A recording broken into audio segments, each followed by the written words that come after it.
Hey, welcome to The Doc Analyzes Anything, where psychology and science meet to demystify human behavior, including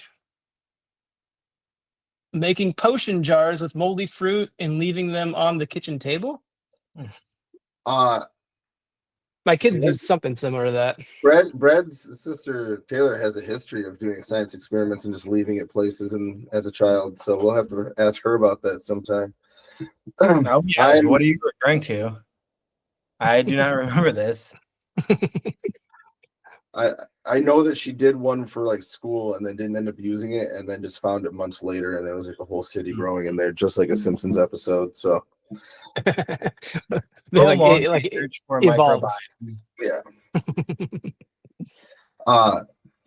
I'm Dr. Steven Sparks, the doc who is analyzing anything, here with my co-host Kyle Sturry and our potential part-time, full-time, who knows what co-host Dr. Brad Clemens, who is going to play the layman in the group. He is a veterinarian, so he may know his shit, but it comes in the little vial that you take to your vet to get tested for your animal rather than behavior analysis. And so we thought it would be good to have someone in here kind of talking from a perspective outside of our science and asking questions that we might not think to answer for you guys ahead of time, or to provide another perspective as well. Thank you for having me. We have questions about my dog too, so I'm gonna throw those in there later on. We'll keep these as a behavioral podcast. Perfect. Okay. After hours. Quick disclaimer before we begin. Remember, we're here for curiosity and conversation, not clinical consultation. So we break down behavior from a behavior analytic lens. I got to work on this. The best way we can from a deterministic, science-based perspective for education and, more importantly, entertainment purposes only. Nothing you hear should be taken as personal advice, diagnosis, or treatment. So relax, enjoy the analysis, and consult a qualified professional if you have any individual concerns. Yes, and please remember this is all for fun. That is so we don't get sued when you try to do something that we explain incorrectly and then do more damage than help. So this first episode, I think, is going to be a little bit more it may be not necessarily dry, a little more scientific than a lot of our other ones. This isn't going to be not necessarily about any specific behavior we see in society, but we do want you guys to write in, let us know what stuff you see that you want us to explain or take a crack at or just talk about it in general. It can be from the mundane to the weirdest stuff that you just saw, and we'd love to have some fun with it. But today we're talking about how there's no such thing as free will and you're all just robots. Yay. I want to be stated, there's been so many times in my 6, 7, 8 years that I've known Steve that we've randomly been drinking a beer and then he will bring up the fact that there's no such thing as free will with no context. I want that to be known. So this is one he's been practicing for years. I am the type of person that walks up for a beer at the bar and you do not want to say, hey, so tell me about yourself, because I will ruin your day. You'll have an existential crisis right there on the spot, and then I'll leave you as soon as my beer gets delivered. So like that guy was a bummer. Hey, but they go home after having a conversation because they just doubt everything. Yeah. What was in that drink? I don't like that. So no, what we're talking about today is kind of scientifically why you may make a choice, but that choice is determined by your learning history and your repertoire up to that point, and basically everything that's happened to you up to that point in life. And so though you are thinking, oh, I'm making this choice, it's not really it's not truly a free choice, because it is going to be determined by your learning history up to that point. Yeah, you want me to go over the definition of determinism real quick? Yeah, let's go for it. So there's a lot of definitions. One that kind of lends itself to a behavioral explanation, a philosophical position that generally holds that all phenomena have a causal agent. Human behavior is entirely the result of physical and environmental influences. So question really quick then with this, like what it kind of sounds like is you've had all these experiences leading up to whatever stage you're at then. So what is truly your gut reaction where most people would think of it as being instinctual? You're saying that it's not in a way. Yeah, and we'll get into some more of it later, and then also I'm sure talk about it a lot down the line in future episodes. But in general, I like to give the example. We call it contingency control versus rule governed behavior. So rule governed behavior, you're telling yourself the process, you're telling yourself the rule. Okay, if I do this, this will happen, and then I do this, and this will happen. So you're learning to drive, or you're going somewhere new, turn by directions, explaining to yourself, all right, I gotta turn left up here, check my mirror, no cars in the way, I'm gonna get over. Now, after you've been driving for a long time and you're just coming home from work one day, you don't even realize or remember your drive home. It's just all automatic because those direct acting contingencies, and by contingency we mean the antecedent or before condition, so whatever's motivating you for the behavior, or showing you that reinforcement's available, or there's a few other factors that could be there too. The behavior itself, and then the outcome or consequence. And so now, whatever is motivating you to make that turn, like trying to get home, then the turn is made, and then the consequences, you are still on your way home, is directly reinforced, and you don't even have to stop to think about it. It has just kind of become automatic to you. And so it is selected because your greatest motivation at that time is to get home. You didn't sit there and decide, you know what, screw it, today I'm going to go jump on a spacecraft and fly to the moon. It's all automatic. And not like Katy Perry the other day. Yeah, I don't even know how I feel about it, so we're not going to get into that. Go on. But and like as verbal animals, it's interesting because you could theoretically at any moment decide, you know what, I'm going to jump in my car, drive down to, I guess it's probably SpaceX now because NASA doesn't really do their own launches anymore, jump on this rocket and fly to the moon. There's a lot of things that would prevent you from being successful in that, like not knowing how to fly a rocket or getting past security. But if you Jason Bourne it, get through there and get on the rocket ship, theoretically our language makes that available to us. Whereas other animals without that level of language, that would not be available to them. But that would not be selected in 99% of the populations. It is not selected by your learning history up to that point because of, first of all, you probably just die in space and you wouldn't be successful getting there in the first place. And you have other things that are competing with that outcome, like getting home and seeing your family or playing your video games or whatever it is you're doing, that make those behaviors more reinforcing at that moment in time. And so we're really talking about is you can make those decisions. You can even think about the things you would maybe do instead. But in that moment in time, what you do is completely determined by that learning history and whatever is most reinforcing to you in the moment. So Western society typically associates determinism with like Newtonian, like physics viewpoint, or like more mechanical understanding of like the laws of nature and how the world works. So pursuing, a scientific endeavor, but also assuming that something could happen completely at random outside of the physical universe, causing that thing to occur, like a non-physical event causing a physical event to occur would make most science pretty obsolete, right? Like the fact that anything random could happen without any sort of like causal agent.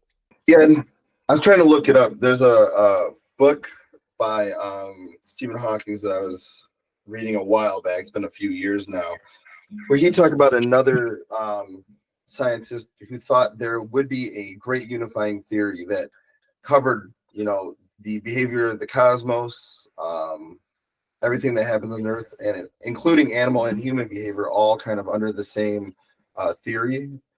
And although I don't think we're there, and I don't even know if that sort of thing is actually possible, I do often say that rather than like, our science is closer to physics than psychology, because we are talking about these forces and stimuli in the environment that bring about behavior and reinforce or punish behavior, rather than talking about the psyche or the mind. And I guess depends on your definition or thought of the mind. Historically, humans have kind of talked about this internal causal agent who's causing you to do things, controlling your behavior, like I think Skinner talked about it as the autonomous man, and they're pulling the strings sort of thing, and the bodies are just the puppet. Now when I talk to people, it seems to be that they consider the mind more of just a metaphor for the brain, which I think is not troublesome as it is if you think there's just a ghost in there, inhabiting your body. But it's what really separates our science from the rest of psychology, is that we're not talking about the psyche or the mind in terms of its that internal causal agent, but rather behavior, and we call anything muscular, glandular, so secretions, being back to Pavlov's dog and the salivating. I know Kyle loves the word secretion. And I cringe just a little bit. Neuroelectrical behavior, like, so it often is also included there. And so brain activity is behavior. And although we can't see it, we can measure it. And so there are, like any field of science, there's going to be competing and opposite opinions about our science, but there are some behavioral scientists, and I think I'm in the camp that it may be possible that using mechanisms to measure and measure and analyze brain activity might be the best way to really understand and predict behavior in the future. And we can get into that probably much more later, not even in this episode necessarily. Yeah. Well, that's a good point too. So determinism can't really be proven by, you can't really assess for every single variable that exists, right? Like in the same way, free will can't really be proven either, right? Like you can't prove that I did something totally random without any predetermined cause or something like that, because the number of variables that you would need to analyze in order to understand that, it would be like an astronomical amount of data. Yeah, and depending how much time we have, maybe we'll bore everybody with some of those different variables you'd have to measure too. But I always think whenever I have this conversation with someone, it's always like, oh, you don't have free will. Sure, you're making a choice, but it's not really a choice. And like, oh, what if I choose to do something else real quick then, And it's like, yeah, cool, but now you're doing that because I've added to your learning history. You know what I mean? Like, you wouldn't have done something different had I not told you that. If I had just sat back and thought it to myself, you would have still done what you're going to do. And so it is still determined, it's still part of that learning history. And we can reinforce, and I think we should probably define reinforce it. A reinforcer is anything that follows a behavior that increases the future frequency of the behavior. So we don't want people to think we're talking about what you see on Big Bang Theory. I'm going to follow you around with a piece of candy and give it to you and reinforce behavior that way. We're talking you open the door and you get a smile from a stranger, and that can definitely increase the future frequency of opening doors for people. Whereas you open a door and someone just pushes past you and doesn't say anything, and you think, oh, what a jerk, that's punishing that behavior. You're less likely to open the door for someone in the future. We're from the Midwest, though. Everybody's opening doors for people here. Exactly. I mean, maybe not in Detroit. Yeah, I was gonna say, like, I do it some, but I think I had to like remind myself, hey, be a nice person, don't be a jerk. I don't know. I wait irrationally long to hold the door for somebody who's behind me. For me, I do it at the bad time where they always end up having to do that like kind of awkward mall walk to light jogged. Yeah.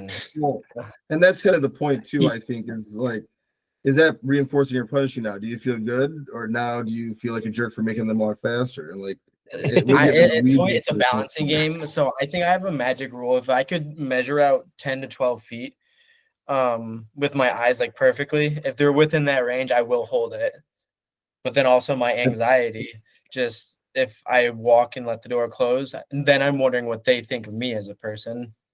Yeah, I've had to stop caring what people think altogether, which is why I will only read the positive comments in any of this. But I've gotten to the point now where, like, if it's more than 10 feet, I just let the door shut and I turn around and make eye contact and stare at them just to make it even more awkward. So going back to the idea of free will, is there anything inherently wrong with hearing all this and thinking, no, I still believe that I have free will? Like, at what does that question make sense? Like, is there some, like, are we going to advance as a society if we adhere to this free will principle, or is a deterministic world point more advantageous? I don't think it changes anything except for potentially our understanding and I don't know. I find that I get a lot less irritated and aggravated with the world and what's going around it when I realize that the choices people are making are not true choices, but just based on that learning history and kind of an automatic reaction to their environment at the time. And so, he used my kids for example. You know, like 3-year-old throws something, I'm like, don't do that. I can get mad, or I can analyze what's going on, figure out what was reinforcing there, and then try to shape it to be something a little more appropriate. Or you see someone at the grocery store yelling at someone being rude, you can either find it offensive, get aggravated, let it ruin your day if they're yelling at you, or you can look at it and be like, okay, this is what's happening to them, this is their learning history. It doesn't make it okay. I don't have to like this person, but at least I don't have to own it, take it with me, and let it aggravate me later. But I don't think we have to look at it in terms of like it changing the world necessarily, just maybe being a little more empathetic when we see things and realize what's going on with them, you know? Yeah. It can lend itself to a more compassionate worldview, I think. Yeah, that's the word that I just talked in circles around for a few minutes. That works. That's all the show's gonna be, is you just going on word circles, and then I'll nail it home. Yeah, I mean, I always forget the word I'm trying to think of, so that works well. All right. So you want to talk about selection now, the different levels of selection? Yeah, and we'll talk about it. I don't want to get too deep into the theoretical behavioral selection. If anybody wants to get really lost in the sauce, first pick up a couple rudimentary books first, some introductory stuff. We can suggest some, like what was Susan Schneider's Science of Consequences. Yeah, Science of Consequences is, if you want to learn about our science, that's a great one to pick up day one and just kind of learn a little bit about it.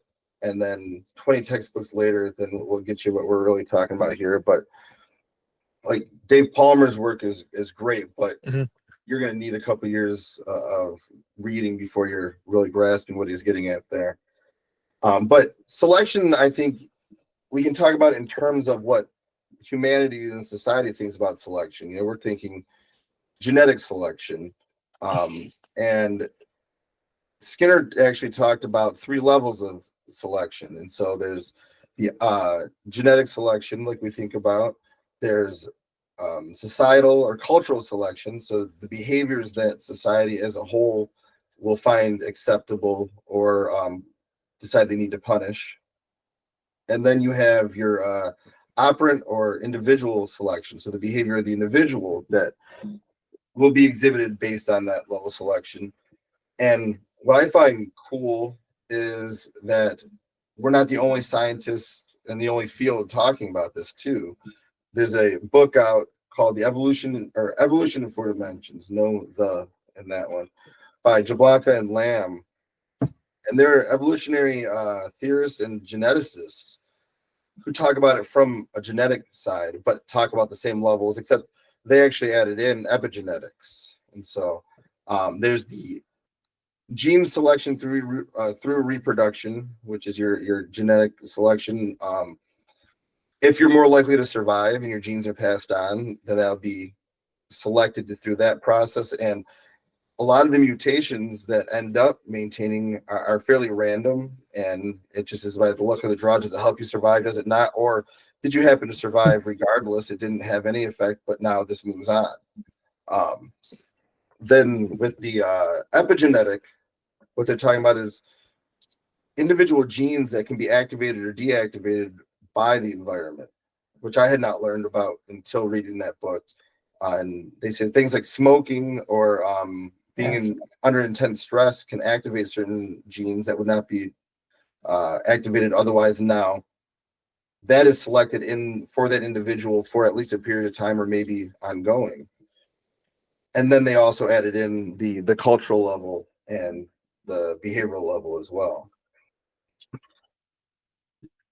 I'm curious about examples of epigenetics in our lifetime. I'm not super familiar with that.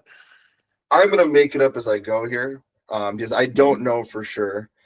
But I've always thought, we have whenever we talk about the obesity epidemic nowadays, and with the type 2 diabetes and the changes we're seeing, I mean, it's because even though unfortunately we still have a lot of hunger out there, food is so much more readily available than any time in our past, at least with over 100 years, 150 years ago anyways.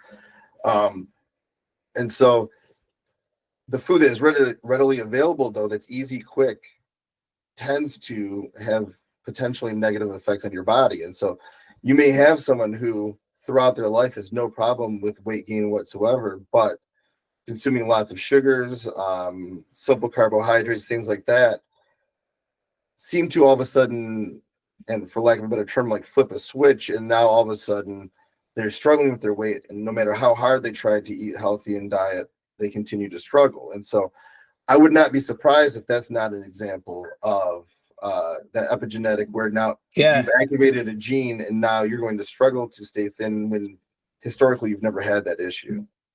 Just pulled up a study, different factors such as diet, behavior, stress, physical activity, working habits, smoking, and alcohol consumption. Increasing evidence shows that environmental and lifestyle factors may influence epigenetic mechanisms such as DNA methylation, histone modifications, and microRNA expression. I don't know what those three things are, but they sound genetic. They make you sound very smart, and that's all that matters here, right? We're gonna clip that. No, we're not going to. Brad, that might be more up your alley. I was going to say, actually, I took a genetics class in undergrad, and I did fall in love with it. So, I mean, you're kind of speaking my language. I'd have to brush up just a little bit, but yeah, that's my fun fact. Is I contemplated if I didn't become a vet, I was going to be a geneticist and bring back Jurassic World.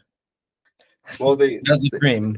They just did the dire wolves, so that we're on our way to murdering ourselves with large, scary animals. We've seen it before. Many movies, many great movies. We will make it happen. What's a dire wolf? From the wolves from not Hunger Games, Game of Thrones. Yes. Yeah, so it's like a prehistoric wolf that's supposed to be just like larger than like your typical like gray wolf. Just giant wolves. So much. Yeah, history of Westeros is what I just found. Yeah. So much of this show is going to be me like looking up facts and like blowing my own mind. and also probably telling me that I got it just enough wrong to make myself look like a fool.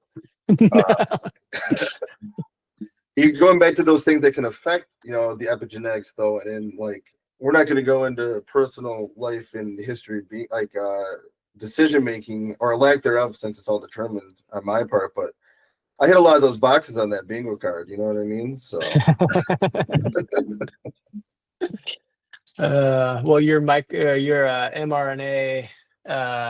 Oh man, I lost it. I was gonna have a witty comeback there. Edit. Your microRNA expression has been compromised. Then. Yeah. So the genetic stuff, obviously, like, going to be somewhat limited on how well we can get into that. Our field of study is more of like the cultural and individual operant selection, but we recognize the hereditary and genetic factors in selection. Oh yeah, no, we'll still analyze it. We'll still look at it and make probably limited educated guesses based on that, but it's just not our area of study necessarily. But with, thinking about the cultural selection and how that goes, and I think to really talk about that cleanly, you have to go back, and I'm going to admit that very likely our picture of caveman days are not correct. It's not accurate. It's not what it really is. It's not the Flintstones. But if you think about, how things were, at least in our idea of what caveman days looked at, the grunting, the early language that starts building upon things. We go from being not even a society, but people or animals basically with limited language that are hunting and surviving on their own or in small groups, and start moving to that hunter-gatherer phase. And then even from there start farming, and you have larger groups that help sustain life because there's safety in numbers, but also you have to help people survive. And so if going back to the dire wolf, we're not going to say the dire wolf is good or bad if they're murdering or stealing or fornicating without permission, those sort of things. But now you get into human groups, and in order for that group to survive, you have to have some of those basic laws. So since we started living in groups, I would guess that don't steal, don't kill, those things all have kind of been in place universally. And then you have other rules that come and go from there, based on how well they actually help society or do not help society. If you make a new law and it's like, no, this is dumb, this isn't helping anybody, then we're going to drop it after a generation or a decade or whatever it is. But if it is help society survive better, then it maintains over time, and it's selected just like with genetics. And that's possible through our verbal communities, which is what separates us from the animal communities. We are Right. able to imply consequences without actually experiencing them head on.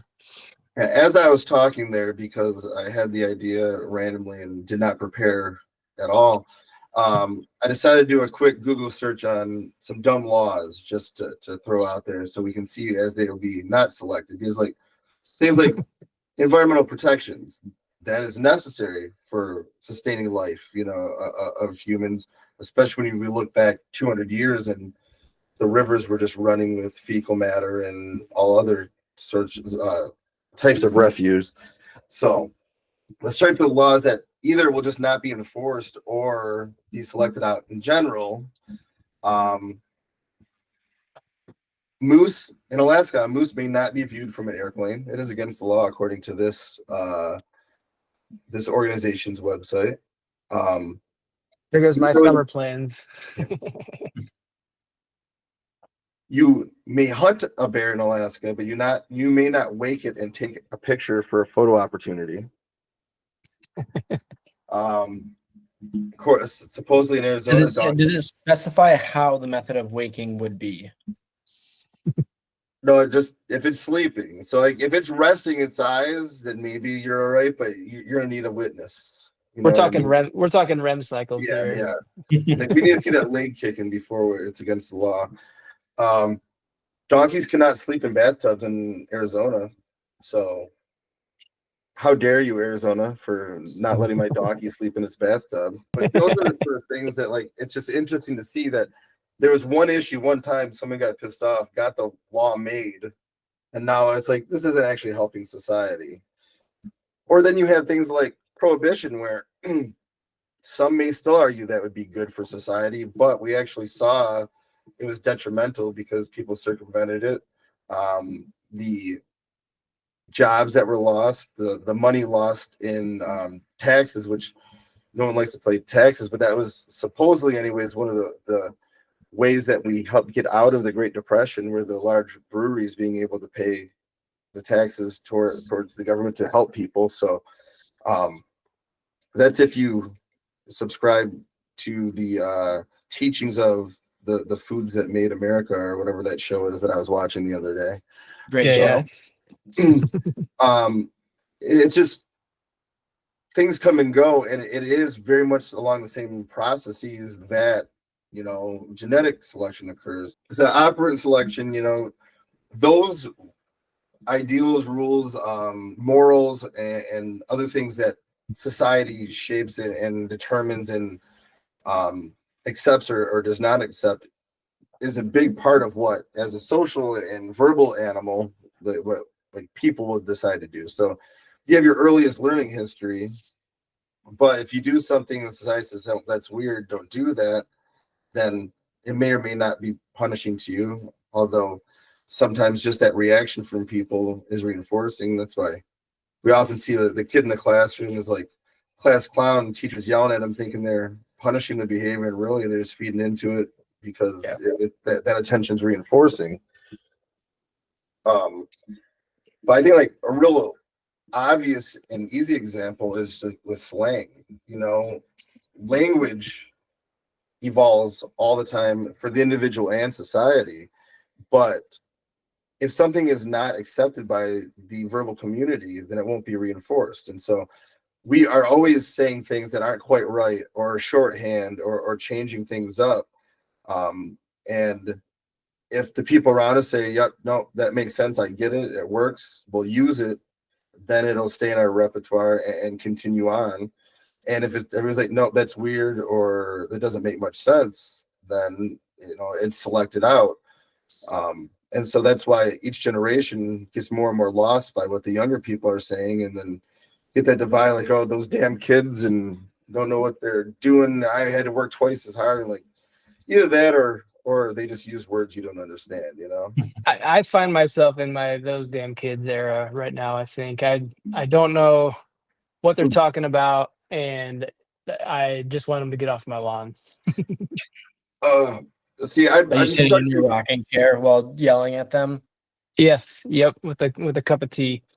I'm stuck between, because I want them to get off my lawn, but also I still want my subwoofers bumping in my car as I'm going down there. You know what I mean? But the rap is going to be from like the 2000s, not the 2010s or 2020s. So it is what it is. Brad, I'm curious to get your take on all this selectionism talk. So which part of it are you curious about? Does this line up with a vet's worldview? Are there parts of it that you're like, I see what you're saying, but I mean, really, not calling me a but saying comma but. Yeah. So I think even if we were to put it into like an animal behavior perspective, I mean, kind of what we've talked about when it comes to selection. I mean, when you're talking about certain genes that or mutations that stay relevant within a population, I mean, half the time it is random because it just so happens that this pool of animals also have this other trait that, or mutation is what I should phrase it as, that makes them survive. And so then, and even in certain situations where it might become a bottleneck, and so then what was once a mutation now becomes normal, but because of this other, what's the word, let's go with benign mutation, it would then become relevant within a population as well. So that idea of selection is very relevant within even the animal field and evolution as a whole, because I mean, really, I guess that can get to a controversial topic of like what evolution is and everything, but really with how behavior, from what I've picked up from you guys, with how it's selected for, truly is evolution at its core, which whether it's human or nonverbal animals, evolution should function in a way that you are always just selecting for survival. So long story short, if that made sense. Yeah. And like, even in the moment, our behavior is being selected based on the environment around you, our current physical status. You know, if I'm hungry, then behavior that is going to result in food will be more reinforcing. So that's going to be selected. But you also have the competing contingencies, like, all right, well, if I eat that bag of gummy bears, it's going to have a detrimental effect. So that'll be punishing compared to this other food. And you have, you know, or I could eat these chips now that it won't taste as good and will have that negative effect, or I could have the delayed reinforcer of a better meal in an hour. You know what I mean? There's all these different things at any given time. One example I like to give about like the selection of your behavior in the moment that I think it's like kind of speaks to it is I was sitting there talking to a friend one day, and he was talking about his love life and like a date that didn't go well. And we're at the bar, and like in the corner, there's a baseball game on. And without thinking about it, I'm like, oh man, you struck out. Now, would I have used those words had I not noticed the baseball game on the corner? I probably not. That's not something that I would say all the time. It's not something that comes out of my mouth frequently. But in that moment, those different things combined to be that behavior was what was selected in that moment. And it's basically what we get when people talk about a Freudian slip. It's not necessarily, oh, I said what I really wanted to say deep down, and there's this internal force causing it. It's like, nope, all this stuff swirling around me, affecting my behavior in the moment, resulted in that utterance at that time. It's easier to analyze when there's only a few variables. Like if life were in a vacuum and there were like 4 rules, it would be really easy to analyze, and you could pretty much predict what would happen because it has to follow these 4 or 5 rules, right? Because there's infinite rules essentially in like the daily scope and breadth of just like living life. I think that's where the complexity comes in, and it's easier to lend yourself to like a free will mentality. Yeah, not only that, like, so one thing that I should mention and just warn people is you may hear both of Kyle and I, or at least me, say periodically, we don't blame the rat. And that's again getting back to this idea of determinism. Is all of our science started off in a lab with either a rat or pigeons. And if you don't reinforce the behavior correctly, it's not the rat's fault, it's your fault. So if society and someone's experiences didn't shape their behavior the way you'd like to see it, sure, they're making the choice. I'm doing the air quotes, but we don't blame them necessarily. We blame that learning history up to that point. And so in the animal lab, it is much, much easier to get rid of all those other variables and really shape the behavior you want to see. If you just look around the room you're in, or if you're driving and like your environment, it's almost endless the number of things in your environment that could be affecting your behavior in any given moment. And so it's really hard to analyze that. And someday, sometime, I'll really bore everybody, but not until you guys actually like us on, my ideas of how you would actually break this down, all the different things that are actually affecting behavior in any given moment, and then how it works almost mathematically to achieve a single behavior in any given moment. But I know Kyle loves when I bring that up, so I'm not going to go any farther with that part. I might be sick that day. It's funny that you bring up the fact of it being like in the form of an equation almost, because I remember in my ecology class in undergrad that there was like a formula that we could follow essentially it's like an XY table where if X behavior gave a certain percentage of survival through or proliferation of an animal, a group, whatever you want to put it as, and then you plug it in with all the different variables as far as it's like plus or minus with how it's likely to be like maintained within the species from it surviving, that then you come out with your Y number. And literally it's like your classic like plus or function minus machine. What was that? Like a function machine. Yeah, it's literally just that. And that if it hits a certain number, like you can bet your money that whatever you're looking at will be present in the population a certain X amount of time down the road. Well, and I have been working on an equation like this for a few years now. I was actually working with a mathematician and got a little stuck at one point because you can't multiply something by an unreal number. And so you have all these variables that are not necessarily measurable in a way that are comparable to one another. And that's where we got stuck. So anybody listening is a math whiz and wants to work with me, I'd love to actually figure this out at some point so we can actually put it out there for people to understand. But again, I won't for all of you who may or may not be listening out there. I feel like I'm talking to the ethos and just seeing. It's kind of like when they sent out those pictures and diagrams into space just to see if anybody ever responds. That's how I feel like we're talking right now. Episode number 1. But feel free to read. Go ahead. I was gonna. Oh no, we're doing that thing. You go. I blame the rule on this show and in life is I can't take accountability for anything, so we blame Kyle at all times.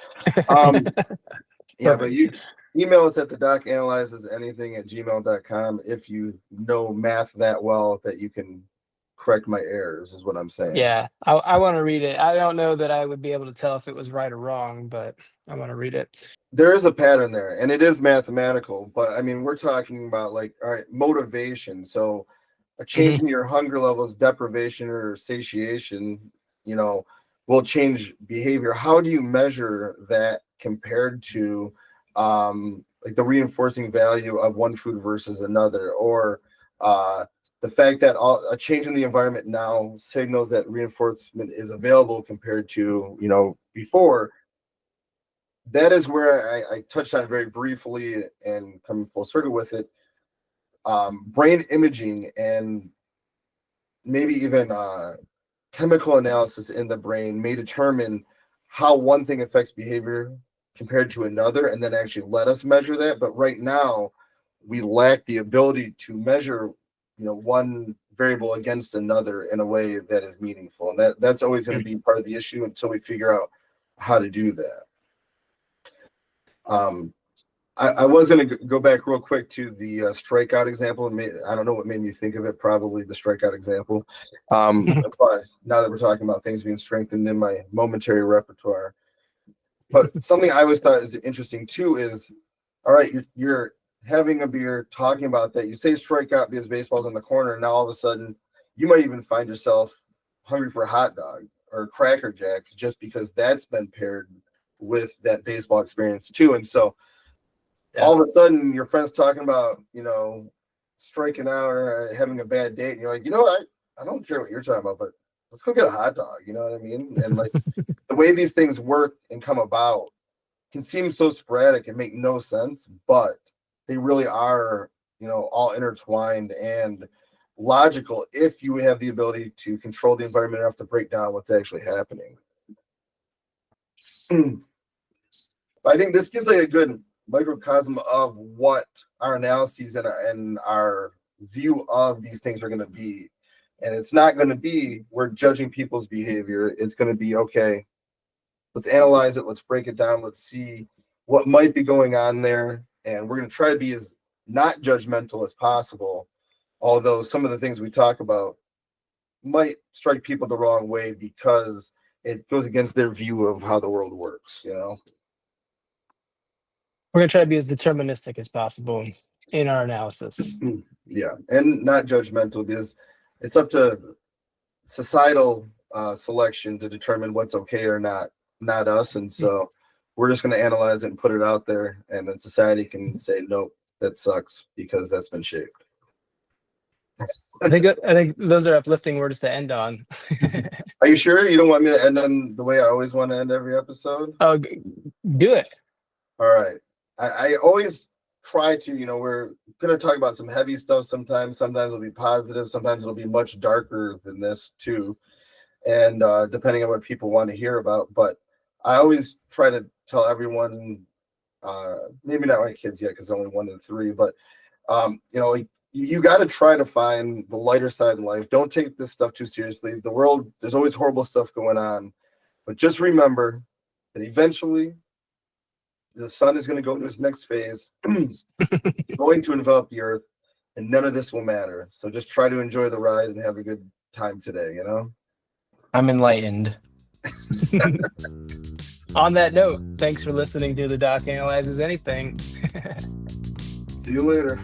Have a good one.